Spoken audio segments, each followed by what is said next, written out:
नमस्कार दोस्तों, आप सभी का आपके अपने चैनल स्टडी जीके क्लासरूम में हार्दिक स्वागत है।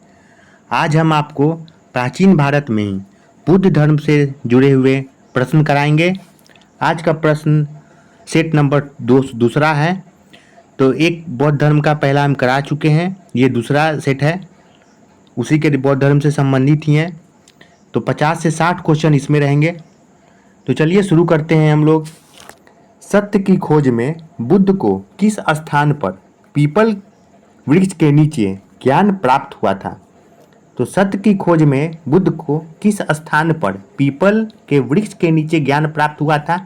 इसका ऑप्शन है पावापुरी, कुशीनगर, बोध गया या फिर राजगिरी।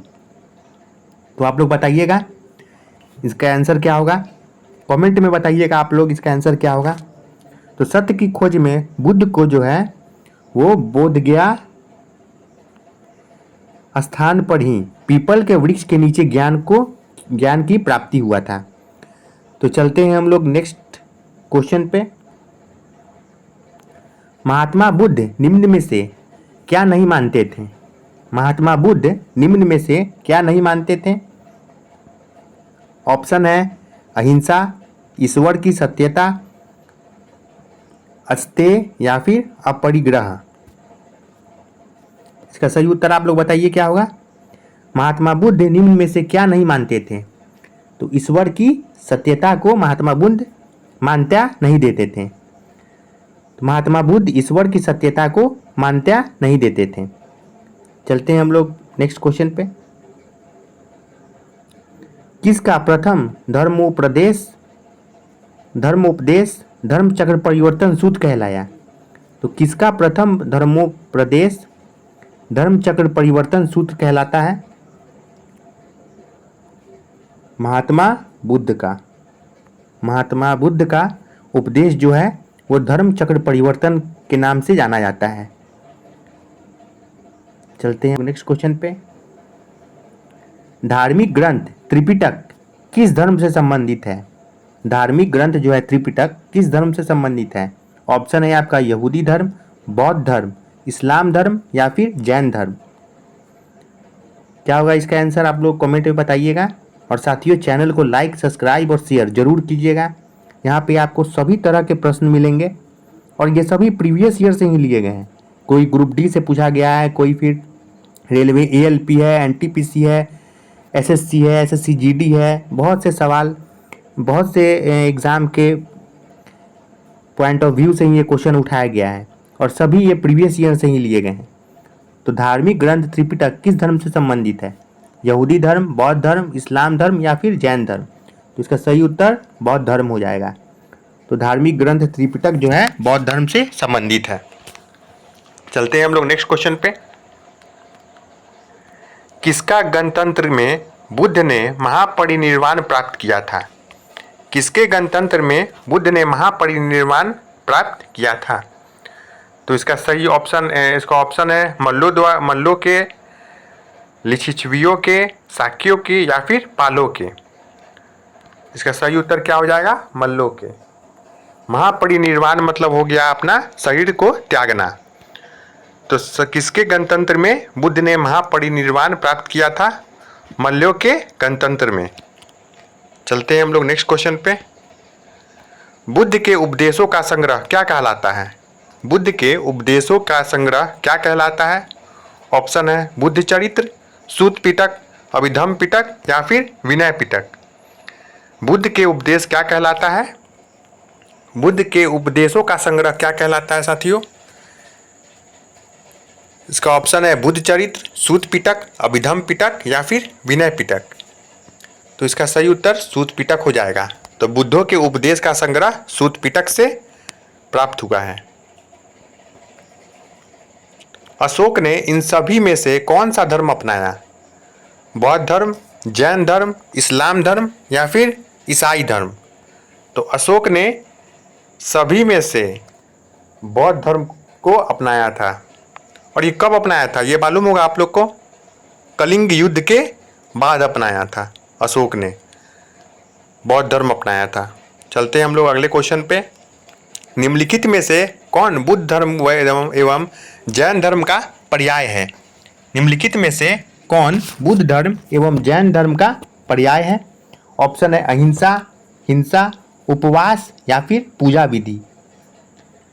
तो इसका सही उत्तर क्या हो जाएगा? अहिंसा हो जाएगा। तो बौद्ध धर्म और जैन धर्म का पर्याय अहिंसा हो जाएगा। चलते हैं हम लोग नेक्स्ट क्वेश्चन पे। बौद्ध कथाओं में बुद्ध के जन्म का प्रतीक किसे माना जाता है? बौद्ध कथाओं में बुद्ध के जन्म का प्रतीक किसे माना जाता है? ऑप्शन है श्वेत हंस को, हाथी को, सिंह को या फिर सांड को। बौद्ध कथाओं में बुद्ध का जन्म का प्रतीक जो है सांड को माना जाता है। बुद्ध के जन्म का प्रतीक सांड को माना जाता है। चलते हम लोग नेक्स्ट क्वेश्चन पे। निम्नलिखित में से कौन से शहर में महात्मा बुद्ध ने ज्ञान की प्राप्ति किया था? निम्नलिखित में से कौन से शहर में महात्मा बुद्ध ने ज्ञान की प्राप्ति किया था? ऑप्शन है कपिलवस्तु, मगध, गया या फिर लुम्बिनी। लुम्बिनी में तो उनका जन्म हुआ था। तो निम्नलिखित में गया में क्या हुआ था? उनको ज्ञान की प्राप्ति हुआ था गया में। तो निम्नलिखित में से कौन से शहर में महात्मा बुद्ध ने ज्ञान प्राप्त किया था? गया में पीपल वृक्ष के नीचे। तो वृक्ष का नाम अगर पूछे तो पीपल होगा। चलते हैं हम लोग नेक्स्ट क्वेश्चन पे। वह आद्यतम बौद्ध साहित्य को बुद्ध के विभिन्न जन्मों की कथाओं का विषय क्या है? इसका सरल वाक्य है कि वह साहित्य का नाम बताइए जिसमें बुद्ध ने अपने जन्म के कथाओं के बारे में वर्णन किया है। इसका ऑप्शन है विनय पिटक, सूत पिटक, अभिधम पिटक या फिर जातक पिटक। तो त्रिपिटक पूरा 3 गो है। कौन कौन है? विनय पिटक, सूत पिटक, अभिधम पिटक और जातक। तो जातक उसका पिटक में त्रिपिटक में नहीं आता है। तो इसका सही उत्तर क्या होगा आप लोग बताइए? कि वह आद्यतम बौद्ध साहित्य जो बुद्ध के विभिन्न जन्मों की कथाओं में विषय में क्या है? तो इसका सही उत्तर क्या होगा? जातक कथाएं। जातक कथाओं में ही भगवान बुद्ध के जन्मों की कथाओं का वर्णन किया गया है। चलते हैं हम लोग अगले क्वेश्चन पे। निम्नलिखित में से कौन सा कथन बुद्ध एवं महावीर के बारे में सही नहीं है? निम्नलिखित में से कौन सा कथन बुद्ध एवं महावीर के बारे में सही नहीं है? इसका ऑप्शन है वर्ण की धारणा के बारे में दोनों के आचरण समान थे। ये दोनों एक ही शताब्दी में जन्मे थे। दोनों ने ही सरल, नैतिक एवं सादगी भरे जीवन की शिक्षा दी थी। या फिर वे दोनों जन्म से क्षत्रिय थे। तो इसका क्या हो जाएगा उत्तर? कौन सा कथन असत्य बताया गया है इसमें महावीर और बुद्ध के बारे में? एक बुद्ध धर्म, एक जैन धर्म। महावीर जो थे वो जैन धर्म के 24वें तीर्थंकर थे और वैशाली में उनका जन्म हुआ था, कुंडल ग्राम में। और बुद्ध का लुम्बिनी में जन्म हुआ था। तो इसका कौन सा अवधारणा इसमें से गलत है आप लोग बताइए? वर्ण की अवधारणा जो है, वर्ण की धारणा के बारे में उनके आचरण समान थे, ये गलत है। ठीक है। तो निम्नलिखित में से कौन सा कथन बुद्ध एवं महावीर के बारे में सही नहीं है? तो वर्ण की धारणा के बारे में दोनों के आचरण समान नहीं थे। चलते हैं हम लोग अगले क्वेश्चन पे। बुद्ध के सारथी का नाम क्या था? बुद्ध के सारथी का नाम क्या था? ऑप्शन है मन्ना, चन्ना, देवदत्त या फिर रघु। तो बुद्ध के सारथी का नाम क्या था? आप लोग उत्तर दीजिएगा कमेंट में। और दोस्तों चैनल को लाइक, सब्सक्राइब और शेयर जरूर कीजिएगा। बहुत ही मेहनत से हम खोज कर ये प्रश्न आपके लिए लाए हैं और आगे भी लाते रहेंगे। तो इसका सही उत्तर चन्ना हो जाएगा। तो बुद्ध के सारथी का नाम चन्ना था। तो चलते हैं हम लोग अगले क्वेश्चन पे। गौतम बुद्ध की माता का नाम क्या था? गौतम बुद्ध की माता का नाम क्या था? गौतम बुद्ध की माता का नाम ऑप्शन है लक्ष्मी, महामाया, त्रिशला या फिर सत्यानी। गौतम बुद्ध की माता का नाम क्या था? महामाया। गौतम बुद्ध की माता का नाम क्या था? महामाया। और गौतम बुद्ध का अन्य नाम क्या है? सिद्धार्थ है, बचपन का नाम। चलते हैं हम लोग अगले क्वेश्चन पे। भगवान बुद्ध का वास्तविक नाम निम्न में से कौन सा था? चलो लीजिए हम लोग आ गए क्वेश्चन पे।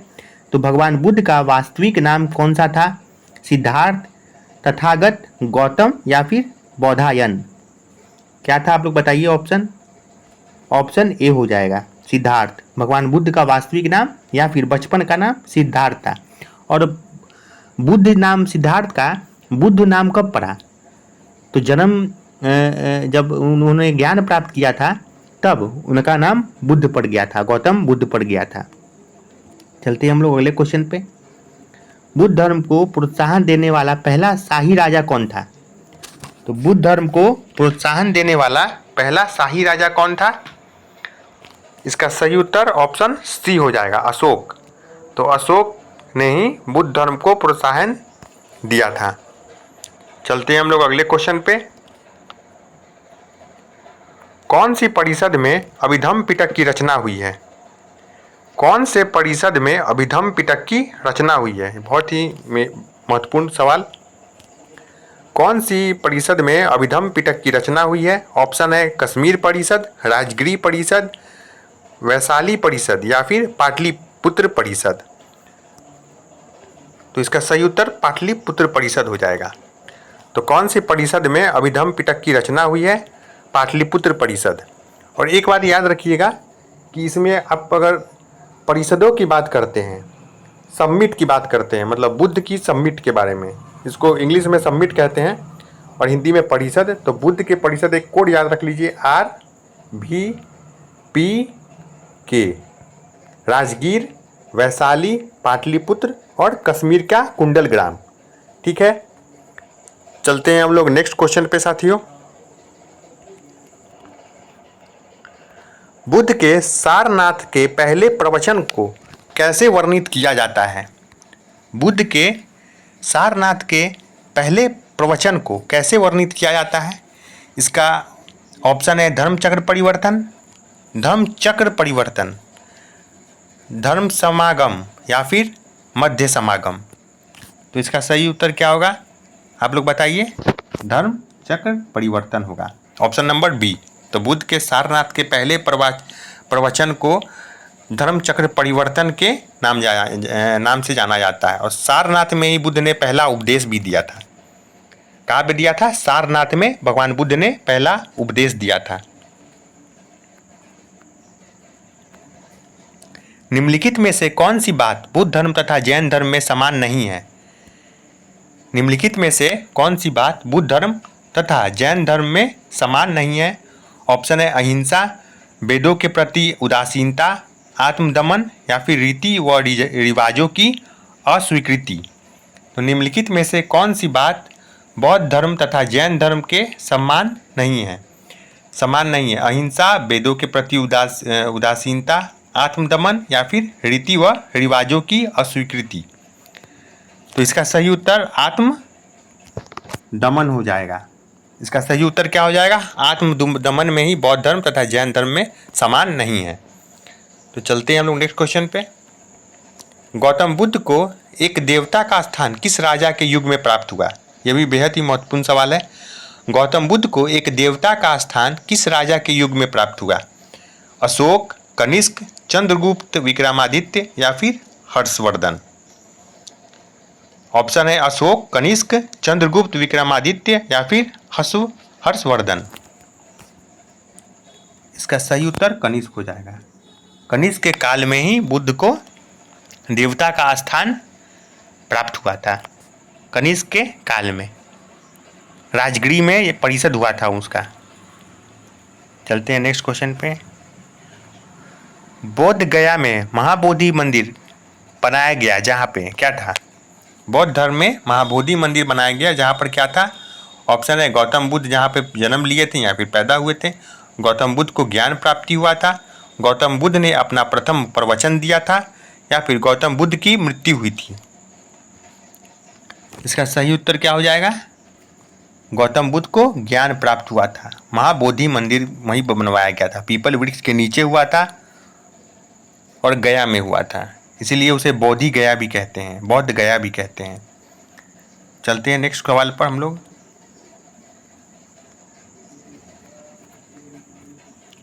महात्मा बुद्ध का महापरिनिर्वाण कहाँ हुआ था?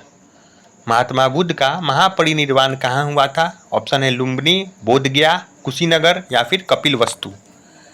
महात्मा बुद्ध का महापरिनिर्वाण कहाँ हुआ था? लुम्बिनी में, बोधगया में, कुशीनगर में या फिर कपिलवस्तु में। तो इसका सही उत्तर कुशीनगर होगा। महात्मा बुद्ध का परिनिर्वाण कुशीनगर में हुआ था। महापरिनिर्वाण का अर्थ हुआ कि बुद्ध ने अपना शरीर को त्यागा था। वे शिक्षा जिनसे बुद्ध ने महाविभिन्नीकरण के बाद सबसे पहले ज्ञान प्राप्ति का प्रयास किया। वैसे कौन से शिक्षक थे जिन्होंने बुद्ध को शिक्षा प्रदान किया था? इसका तात्पर्य ये हुआ, तो इसका ऑप्शन है कौनिंड एवं कालदेवल, आनंद एवं अश्वघोष, अलार कलाम एवं उद्रक रामपुत्र, सारीपत एवं नागसेन। तो वे शिक्षक जिनसे बुद्ध ने महाविभिन्नीकरण के बाद सबसे पहले ज्ञान प्राप्त का प्रयास किया था, कौंडिन्य एवं कालदेवल, आनंद एवं अश्वघोष, अलार कलाम एवं उद्रक रामपुत्र या फिर सरीपत एवं नागसेन। तो इसका सही उत्तर अलार कलाम एवं उद्रक रामपुत्र हो जाएगा।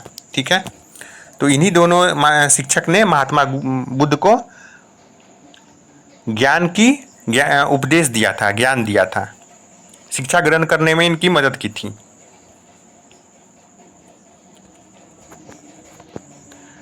भगवान बुद्ध ने ज्ञान प्राप्त करने के लिए लंबे वर्षों तक तपस्या की और साधना में जीवन कहाँ व्यतीत किया था? ऑप्शन है वैशाली, राजगिरी, लुम्बिनी या फिर गया। तो इसका सही उत्तर गया हो जाएगा। तो गया में ही भगवान बुद्ध ने ज्ञान प्राप्ति के लिए लंबे वर्षों तक, लगभग 14 वर्षों तक भगवान बुद्ध ने तपस्या की थी। चलते हैं हम लोग अगले क्वेश्चन पे। भगवान बुद्ध ने महापरिनिर्वाण के बाद पहली बौद्ध संगति कहाँ हुई थी? महात्मा बुद्ध के महापरिनिर्वाण के बाद पहली बौद्ध संगति कहाँ पे हुई थी? राजगिरी, पाटलिपुत्र, गया एवं वैशाली। इसका सही उत्तर राजगिरी हो जाएगा। हम आपको बताए थे RVPK,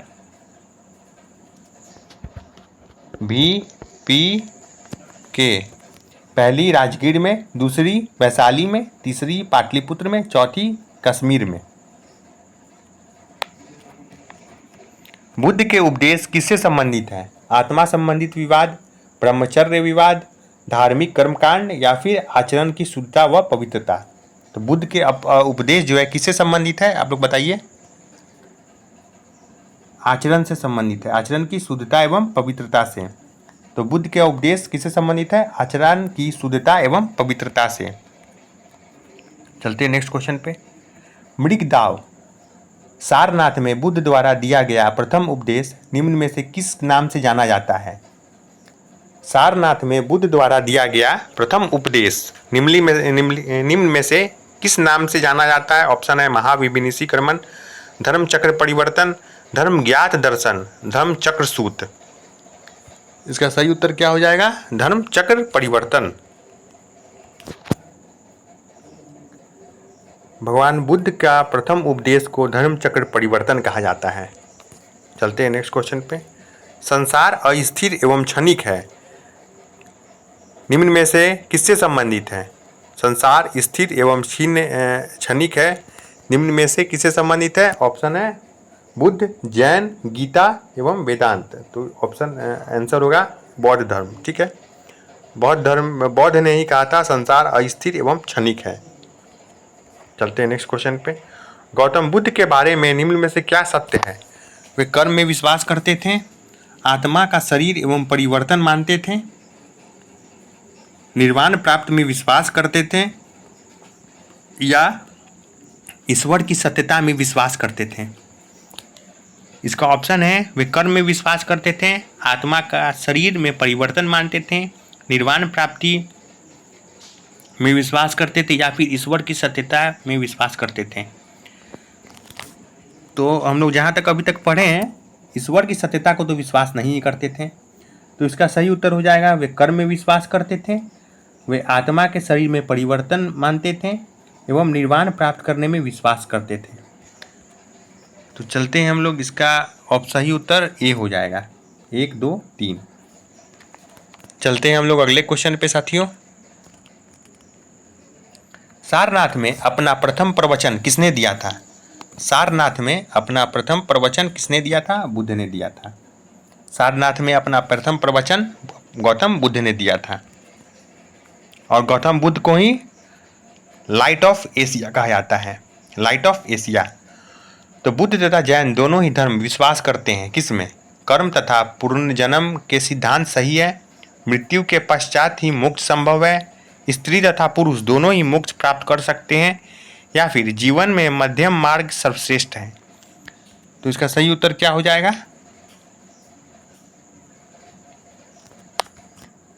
कर्म तथा पुनर्जन्म के सिद्धांत सही हैं।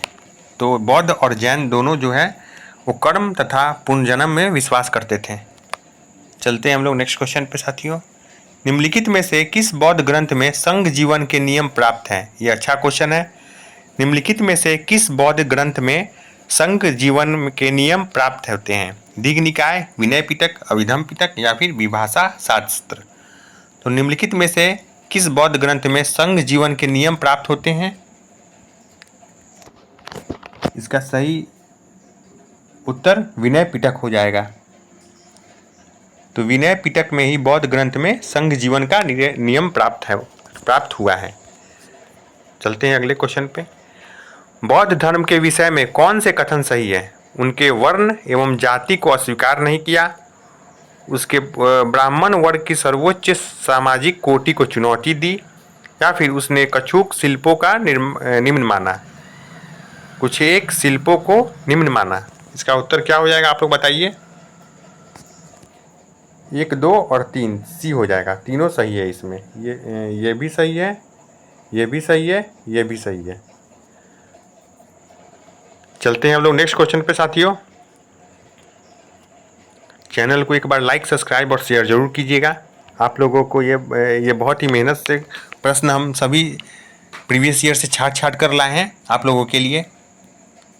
और ये अगर आप दोनों सेट अगर आप बौद्ध धर्म से पढ़ लेते हैं तो आपको कहीं और जाने की ज़रूरत नहीं पड़ेगी, और सभी प्रश्न आपके आगामी परीक्षा में यहीं से पूछे जाएंगे। तो निम्नलिखित में से कौन बुद्ध धर्म के जीवन काल में ही संघ प्रमुख होना चाहता था? निम्नलिखित में से कौन बुद्ध के जीवन काल में ही संघ प्रमुख होना चाहता था? ऑप्शन है देवदत्त, महाकश्यप, उपाली या फिर आनंद। इसका ऑप्शन क्या है? देवदत्त, महाकश्यप, उपाली या फिर आनंद। तो निम्नलिखित में से कौन बुद्ध के जीवन में ही संघ प्रमुख होना चाहता था? इसका सही उत्तर देवदत्त हो जाएगा। निम्नलिखित में से कौन बुद्ध के जीवन काल में ही संघ प्रमुख होना चाहता था? तो देवदत्त होना चाहता था। त्रिरत्न सिद्धांत, सम्यक धारणा, सम्यक चरित्र, सम्यक ज्ञान किस धर्म की महिमा है? त्रिरत्न सिद्धांत, सम्यक धारणा, सम्यक चरित्र, सम्यक ज्ञान। सम्यक का अर्थ होता है सही। तो सही धारणा, सही चरित्र एवं सही ज्ञान किस धर्म की महिमा है? तो ये बौद्ध धर्म की महिमा है। चलते हैं हम नेक्स्ट क्वेश्चन पे साथियों। गौतम बुद्ध की माँ किस वंश से संबंधित थी? यह भी अच्छा क्वेश्चन है। गौतम बुद्ध की माँ किस धर्म से संबंधित है? आप लोग बताइए। कोलीय वंश से संबंधित है। गौतम बुद्ध की माँ किस वंश से संबंधित है? कोलीय वंश से संबंधित है। और आप लोगों को ये क्वेश्चन जो है ये SSC-GD से लिया गया है। आप लोग कहिएगा तो हम लेबल भी लगाकर अगला बार से लेते आएंगे कि कौन सा सवाल किस परीक्षा में पूछा गया है। चलते हैं नेक्स्ट सवाल पे। बुद्ध धर्म में विस्तार के कारणों से सम्मिलित थे। बुद्ध धर्म के विस्तार के कारणों में सम्मिलित कौन कौन थे? धर्म की सादगी, दलितों के लिए विशेष अपील, धर्म की मिशनरी भावना या फिर स्थानीय भाषा का प्रयोग। पांचवा भी है दार्शनिक द्वारा वैदिक भावना की सदृढ़ता। तो बौद्ध धर्म के विस्तार किन कारणों से सम्मिलित था? इसका सही उत्तर धर्म की मिशनरी भावना हो जाएगी। इसका सही उत्तर धर्म की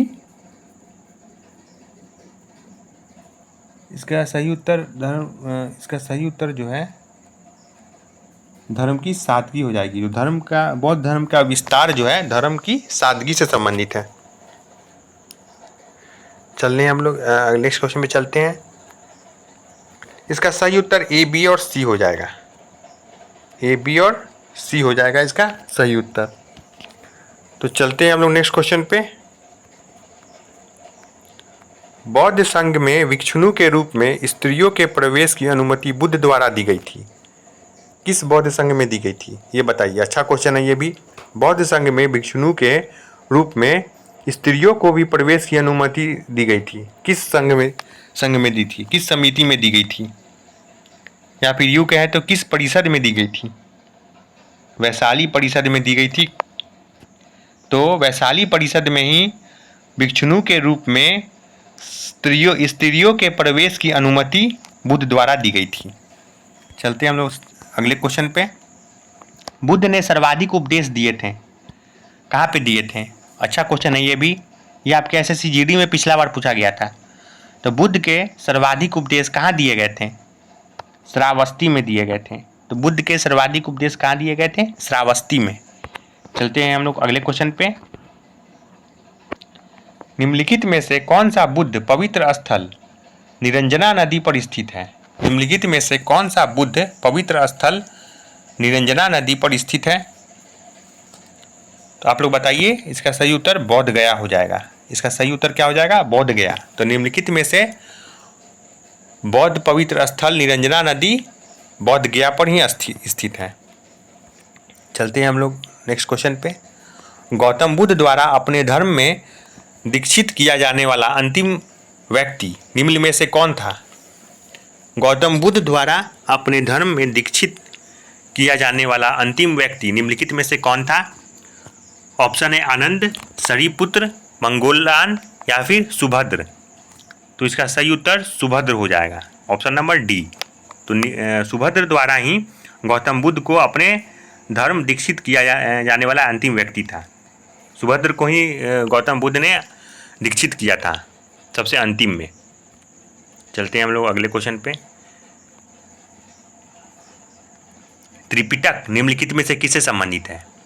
त्रिपिटक निम्नलिखित में से किससे संबंधित है, आप लोग बताइए। तो बौद्ध से संबंधित है। त्रिपिटक निम्नलिखित में से किससे संबंधित है, बौद्धों से संबंधित है। दोस्तों चैनल को लाइक, सब्सक्राइब और शेयर जरूर कीजिएगा और सवाल को पूरा देखिएगा, पूरा वीडियो को देखिएगा। सिर्फ आपको सुनने मात्र नहीं पूरा क्वेश्चन याद हो जाएगा। गौतम बुद्ध ने किस स्थान पर महापरिनिर्वाण प्राप्त किया था। महापरिनिर्वाण का मतलब अपना देह त्यागना हो गया। तो गौतम बुद्ध ने अपना देह कहाँ त्याग किया था, कुशीनगर में। कुशीनगर में ही महात्मा बुद्ध ने अपना शरीर का त्याग किया था। चलते हैं अगले क्वेश्चन पे। समाधि मरण किस दर्शन से संबंधित है। समाधि मरण किस धर्म से संबंधित है, जैन धर्म से। समाधि मरण किस धर्म से संबंधित है, जैन धर्म से संबंधित है। क्षणिकवाद का प्रतिपादन किसने किया था। अच्छा क्वेश्चन है। क्षणिकवाद का प्रतिपादन किसने किया था, आप लोग बताइए क्या किसने किया था। तो बुद्ध ने किया था। क्षणिकवाद का प्रतिपादन बुद्ध ने किया था। चलते हैं अगले क्वेश्चन पे। बराबर की गुफाओं का उपयोग किसके आश्रय गृह के रूप में किया गया। तो बराबर की गुफाओं का उपयोग किसने आश्रय गृह के रूप में किया था। तो इसका सही उत्तर क्या हो जाएगा, आजीवकों ने किया था। तो आजीवकों ने ही बराबर की गुफाओं का उपयोग आश्रय गृह के रूप में किया था। चलते हैं हम लोग अगले क्वेश्चन पे। आजीवक संप्रदाय एक संप्रदाय था, क्या था। आजीवक संप्रदाय जो था वो किसका संप्रदाय था, बुद्ध का समसामयिक था। ठीक है, तो बुद्ध के ही समसामयिक आजीवक संप्रदाय भी था। चलते हैं हम लोग अगले क्वेश्चन पे साथियों। आप लोगों को क्वेश्चन कैसा लग रहा है कमेंट जरूर कीजिएगा। बुद्धों के विश्वास के अनुसार गौतम बुद्ध का अगला अवतार किसे माना जाता है। तो बुद्धों के विश्वास के अनुसार गौतम बुद्ध का अगला अवतार किसे माना जाता है। ऑप्शन है अत्रेय, मैत्रेय, नागार्जुन या फिर कल्कि। इसका सही उत्तर मैत्रेय हो जाएगा। मैत्रेय हो जाएगा। तो बुद्धों के विश्वास के अनुसार गौतम बुद्ध का अगला अवतार मैत्रेय को माना जाता है। चलते हैं हम लोग नेक्स्ट क्वेश्चन पे साथियों। अनात्मवाद सिद्धांत किसने दिया है? अनात्मवाद मतलब जिसमें आत्मा को ना मानता हो, बुद्ध ने दिया है, बता चुके हैं हम। तो अनात्मावाद जो है सिद्धांत गौतम बुद्ध का दिया गया है। बुद्ध धर्म में आत्मा में विश्वास नहीं किया जाता था, या फिर पुण्य जन्म ये कह लीजिए, तो पुण्य जन्म में विश्वास नहीं किया जाता था। चलते हैं हम लोग अगले क्वेश्चन पे। ब्रजयान संप्रदाय किससे संबंधित है? ब्रजयान संप्रदाय किससे संबंधित है? ऑप्शन है बुद्धों का, जैनों का, हिंदुओं का, या फिर टाओ धर्म का। ब्रजयान संप्रदाय जो है किससे संबंधित है? तो बुद्धों से संबंधित है। ब्रजयान संप्रदाय जो है बुद्धों से संबंधित है। चलते हैं अगले क्वेश्चन पे। निम्नलिखित में से कौन अलवार संत नहीं है? निम्नलिखित में से कौन अलवार संत नहीं है?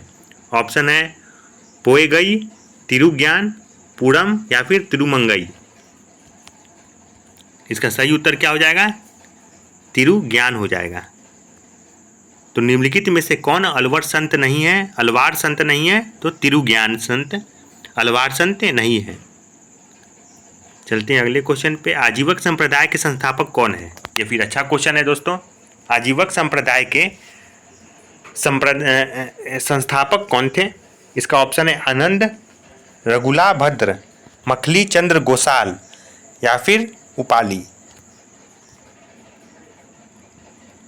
इसका सही उत्तर मखली चंद्र गोपाल हो जाएगा,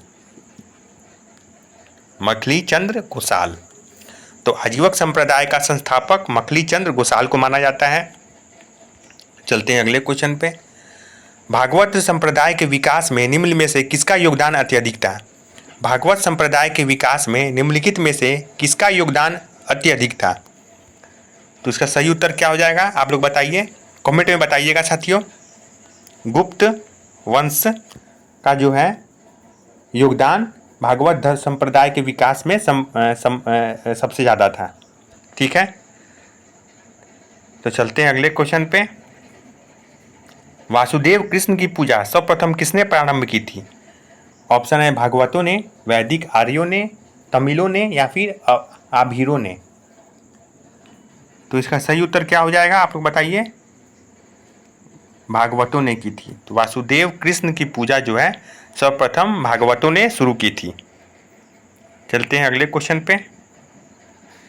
निम्नलिखित में से किसने प्रतिपादन किया है कि भाग्य ही सब कुछ है, सब कुछ निर्धारण करता है, मनुष्य असमर्थ होता है? ये किसने प्रतिपादन किया था कि मनुष्य जो है असमर्थ होता है, भाग्य ही सब कुछ निर्धारित करता है? इसका सही उत्तर आजीवकों हो जाएगा। आजीवकों ने ही प्रतिपादन किया था कि भाग्य ही सब कुछ है, मनुष्य असमर्थ होता है। चलते हैं हम लोग अगले क्वेश्चन पे। भगवान शिव की प्रतिष्ठा में कितने ज्योतिर्लिंग स्थापित किए गए हैं? महत्वपूर्ण क्वेश्चन है ये अभी। भगवान कृष्ण की प्रतिष्ठा में कितने ज्योतिर्लिंग स्थापित किए गए हैं? आप लोग बताइए। इसका सही उत्तर 12 हो जाएगा। तो कितने ज्योतिर्लिंग है? 12 ज्योतिर्लिंग है भारत में। चलते हैं अगले क्वेश्चन पे। अब ये है निम्नलिखित में से सुमेलित कीजिए। नंदी, कल्पवृक्ष, ऐरावत, या फिर कामधेनु। कैसे कैसे मिलाइएगा बताइए। नंदी क्या है? एक शिव का सांड है नंदी। ठीक है, शिव जी की ये सवारी है नंदी महाराज। कल्पवृक्ष क्या है? कल्पवृक्ष स्वर्ग का वृक्ष भी कह सकते हैं। ऐरावत क्या है? दिव्य सफेद हाथी, जो कि इंद्र के ये सवारी थे ऐरावत। और कामधेनु क्या है? एक पवित्र गाय। ठीक है, तो कैसे कैसे मिलाइएगा। नंदी का हो गया ए का 3, ए का 3, 4, 1 और 2। तो इसका सही उत्तर ए हो जाएगा। तो नंदी क्या है? शिव का एक सवारी है। कल्पवृक्ष शिव जी का। कल्पवृक्ष क्या है? स्वर्ग का वृक्ष है ऐरावत, दिव्य सफेद हाथी है। ये किनका सवारी है? तो इंद्र जी का है। कामधेनु एक पवित्र गाय है। तो चलते हैं हम लोग अगले सवाल पे। अधोलिखित में से कौन एक चरवाक के अनुसार सर्वोच्च मूल है? ऑप्शन है धर्म, अर्थ, काम या फिर मोक्ष। तो निम्नलिखित में से कौन एक चरवाक के अनुसार, चरवाक जो थे एक क्या थे? लेखाकार थे, ठीक है। इन्होंने काम को सर्वोच्च मूल दिया था। चरवाक ने काम को ही सर्वोच्च मूल दिया था। तो चलते हैं हम लोग अगले क्वेश्चन पे। यम जो है हिंदू धर्म में मृत्यु के देवता है। यम, जिन्हें हम यमराज भी कहते हैं। तो यम जो है हिंदू धर्म के मृत्यु के देवता है। परिवहन के रूप में किस जानवर का उपयोग करते हैं? ये आप लोग बता सकते हैं। इसका आंसर भैंस होगा। तो यमराज जी जो है भैंस का ही उपयोग करते हैं। भागवत संप्रदाय के विकास में किसका देन अत्यधिक था? भागवत धर्म के विकास में किसका देन अत्यधिक था? इसका उत्तर बताइए आप लोग, क्या होगा? गुप्त होगा। इसका सही उत्तर क्या होगा? गुप्त होगा। तो भागवत संप्रदाय के विकास में ही गुप्त वंश का अत्यधिक योगदान था। तो साथियों, आज का सवाल यहीं पे समाप्त हो गया और हम लोग चलते हैं, फिर अगले सेट में आएंगे। और चैनल को एक बार लाइक और सब्सक्राइब जरूर कीजिएगा और दोस्तों के साथ शेयर भी कीजिएगा। बहुत ही मेहनत से हम आपके लिए ये पूरा सेट लेकर आए हैं और इसमें हम पूर्ण प्राचीन भारत, आधुनिक भारत को हम इसमें ख़त्म करेंगे। आने वाले समय में हम ज्योग्राफी, पॉलिटी का भी एक अच्छा सेट लाएंगे आपके लिए और सभी प्रीवियस ईयर से ही संबंधित होंगे। तो इसके लिए आप निश्चिंत रहिए और सिर्फ वीडियो को पूरा सुनिएगा। इसी में ही आपका पूरा सभी सवाल आपके यहाँ पे ख़त्म हो जाएंगे। तो धन्यवाद।